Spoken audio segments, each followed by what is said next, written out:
Chestnut.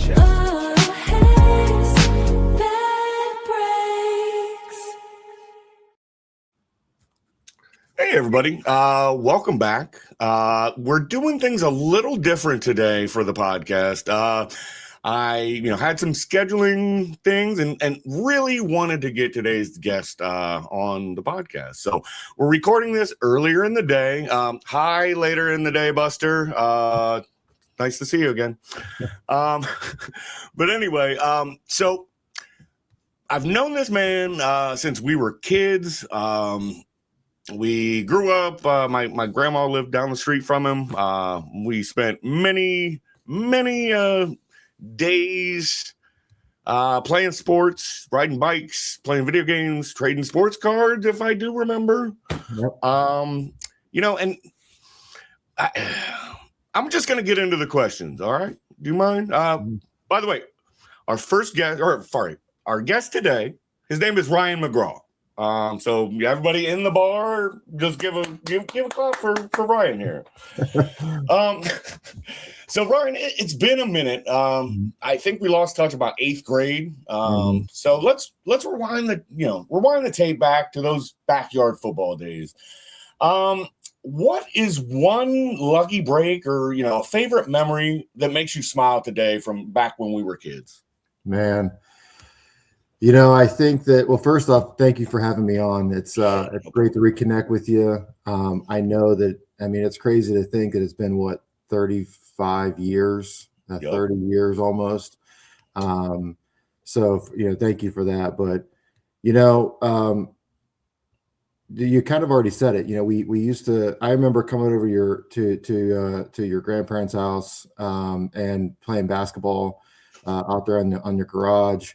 We go across the street and played a lot of football, a lot of baseball, and there's just the things that normal kids do at 9, 10, 11, 12 years old. So I know that when you transferred schools, we just kind of lost touch there for quite some time. But as far as lucky break or favorite memory, really it was just those are the kind of things as you get older you just kind of look back on and just really appreciate, because you realize how time is so valuable and so precious that you just you think that those moments will last forever, and unfortunately they don't.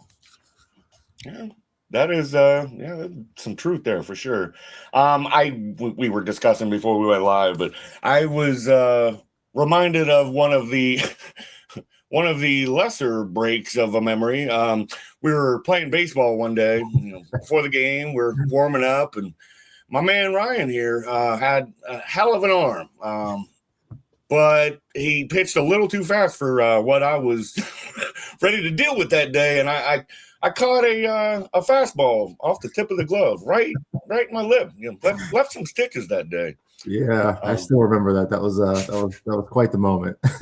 Surprised I didn't break a couple teeth in the process. All right, so moving on.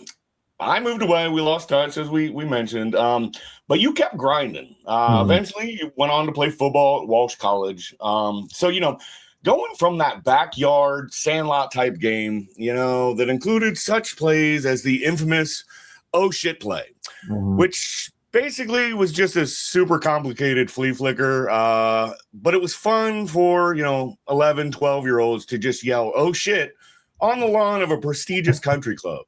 Going from that to the collegiate level of the game is a massive jump for sure. What do you think your toughest break or biggest reality check you faced stepping onto the field, and how do you think it helped shape your work ethic? Well, I'll tell you this much. The biggest difference that you're going to notice at when you go from one level to the next is that, in high school, you for the most part, there's a handful of people, maybe 1 to 2, maybe 4 or 5 people that are fairly decent or good athletes. And that's not to say that, that I was anything special necessarily, but when you step onto the collegiate field, everyone was great and everyone was good at their school. Everyone was, all state, all conference, all leagues, whatever the case may be. So that's a big reality check that, I remember like my very first, I think it was my freshman year. Oh man, it was the craziest story. It was the first day of hitting. I think we were still in just shoulder pads and helmets. And this guy, I was obviously a true freshman. This guy had just transferred, I think, a year or two prior from maybe a Division I school. We were in an IA transitioning to Division II. So we were, had some top level athletes. We had transfers from Ohio State. We had transfers from, other MAC schools that were playing there. And so I remember, again, third day of practice, helmets and shoulder pads only. We're still in shorts. Our starting quarterback, I played defense. Our starting quarterback started as a true freshman. It was a sophomore year. He was a year ahead of me. Our starting tight end was also the same class, and they were both All-Americans a year prior. That's how good they were. Nice. Well, as a defensive player, obviously, you in college, you play on one side of the ball. So, we're going offense versus defense and some 7-on-7 drills. And our strong safety, he was a senior. And when I tell you this is the hardest hitting man I've ever seen in my life, it was the hardest hitting man ever. So anyways, first play of 7-on-7 drills, the tight end comes across the middle on a drag route. And when I tell you I've never seen an explosion happen, it literally opened my eyes to say that this college football is the real deal. When I say he hit this guy so hard, first off, he almost got kicked off the team. That's how hard he hit him. Secondly, I've never seen a helmet explode. His helmet popped off. The guy he hit, his helmet popped off. His chin strap came unbuckled, went flying a separate direction, and every single ear pad and back pad came off the helmet and exploded. That's how hard he got hit. I mean, the defense went crazy. We were loving it. The tight end wasn't really feeling it because I don't think he played for about 4 weeks after that. He was out for concussion protocol for quite some time. And obviously, that being one of your star players, your star athletes, our head coach was not very happy, almost kicked him off the team right then and there. But we still talk about that to this day. So, that was a moment of like, this is the real deal. Like, this ain't no joke. And you got to put in the work and put in the effort. Yeah. Yeah. To follow up on that, like I went the nerd route. I did not play in college. I went to DeVry. They didn't have a football team. If they did, they would probably lose every game 150-0. But I did go back and I played semi-pro here in Columbus for 3-4 years after that. And it was a regional traveling team. They had, I had teammates that were, D1 players. We played against former D1 players. Like,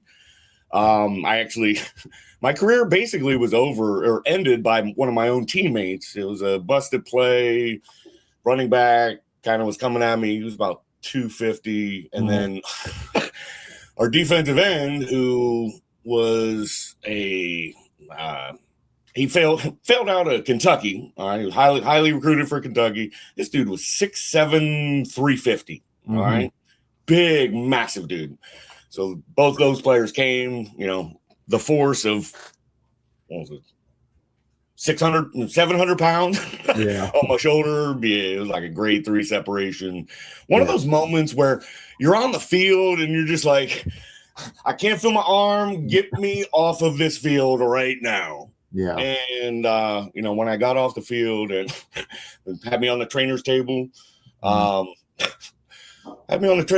and they finally got it back into place. And I swear I haven't moaned that loud since. And, had a few experiences where I probably should have moaned that loud. But I digress. But I do enjoy the big hitters for sure. So that's why I played defense, man. I love to hit people and loved seeing people come across the middle as a safety myself. I was fortunate enough to play all 4 years there, 4-year starter, and had a chance to play at the next level as well before I got cut for the Arena Football League out in New York. But it was a pretty neat moment.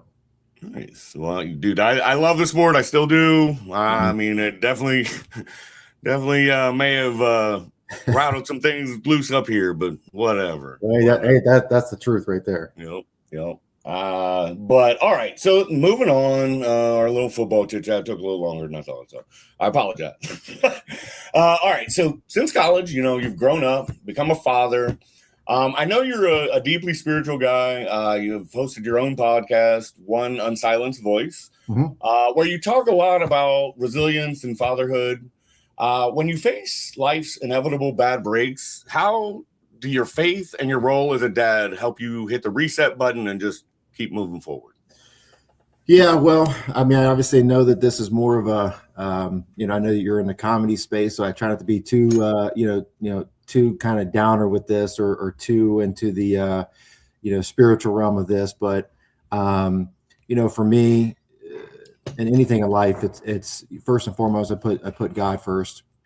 He's got to be the center of my life, and that's really where the reset button really comes from. And so, I've had, in theory, we all, well, not in theory, but we all face struggles. But in theory, I've had everything that I've ever wanted at one point. All the toys, the nice things, the career that you thought was going to go a certain path, and as quickly as that, you can gain all that, it can be taken from you just as quickly.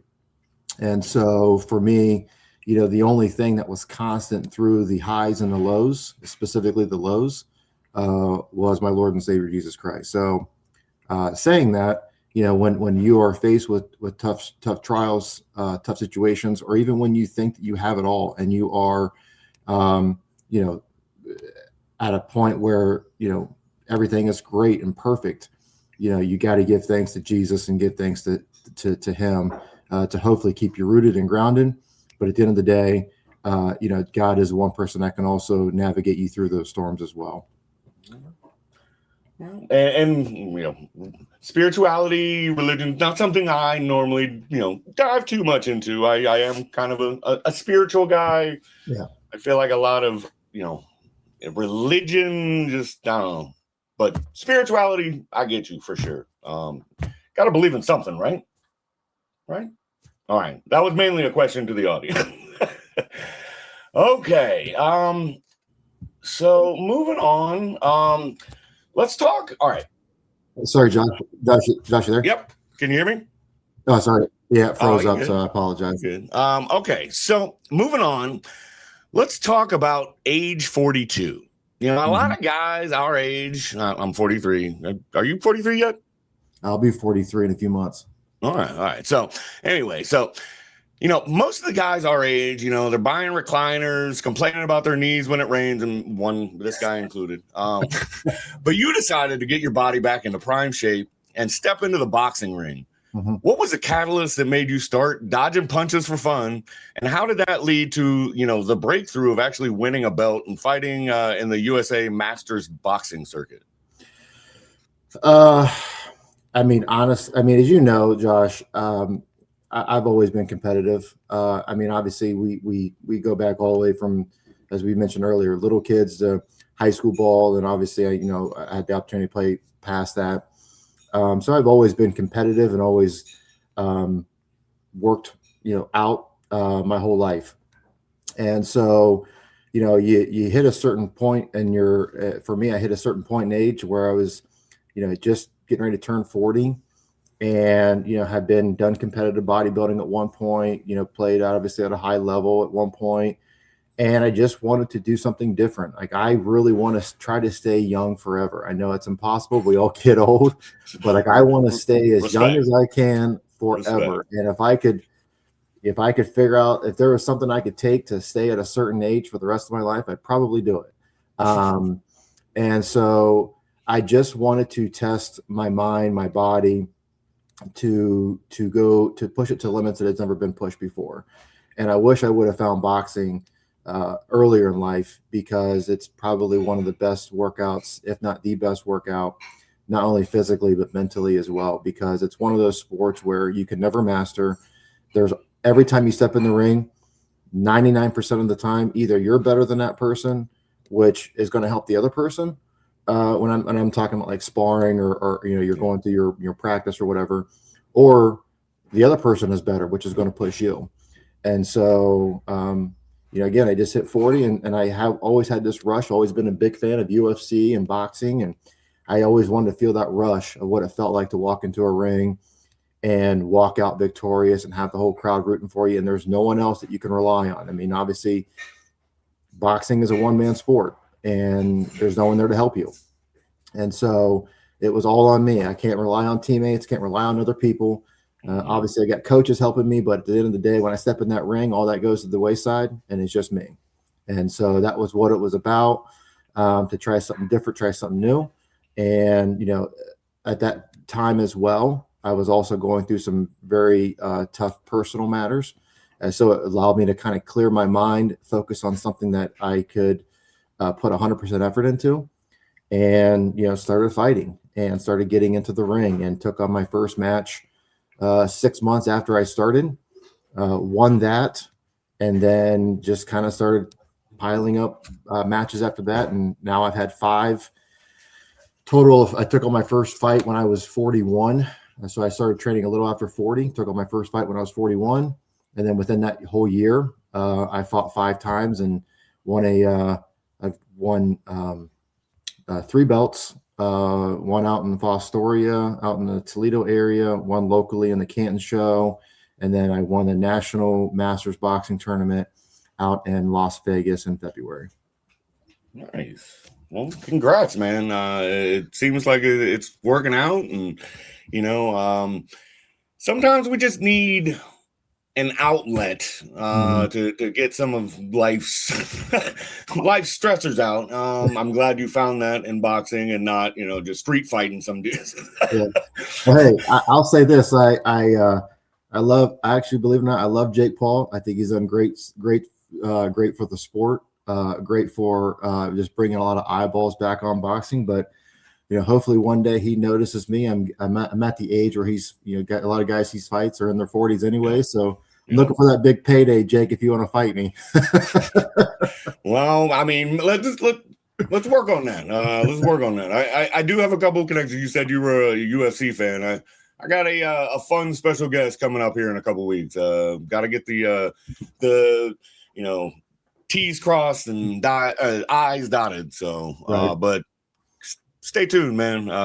Might need to make a trip down to Columbus just for this one. Sounds good. So, all right, we're going to go ahead and wrap up. Been taking your time, the bar's time, and, the bar probably wants to get to some comedy. So, sure. All right, so last question. Yep. You are currently training for this upcoming bout and staying busy with your own show. So as we wrap up today, what's the next break for Ryan McGraw? Quick draw, by the way. I believe my aunt was the first person to call you that. But, the infamous quick draw, Ryan McGraw. What are you looking forward to the most right now, in the ring or out of it? And throw us the date of when your next fight is, if you know that. July 11th. July 11th in Cleveland. I fight at the LaSalle Theater. And then I fight the following weekend, the 18th and 19th in Michigan, in another tournament out there. So I'll have 3 fights in a week. So looking forward to that. As far as where life takes me, man, listen, I take it a day at a time for the most part. I try not to get too far ahead of myself, but I will say this. I am excited for, today's the 2nd. I'm excited for June 4th. I get to spend some amazing quality time with my wife in the Dominican Republic. So as of right now, that's the most important thing that I'm looking forward to, and just having some rest and relaxation. Hey, we all deserve it, brother. Yep. We all deserve it. All right.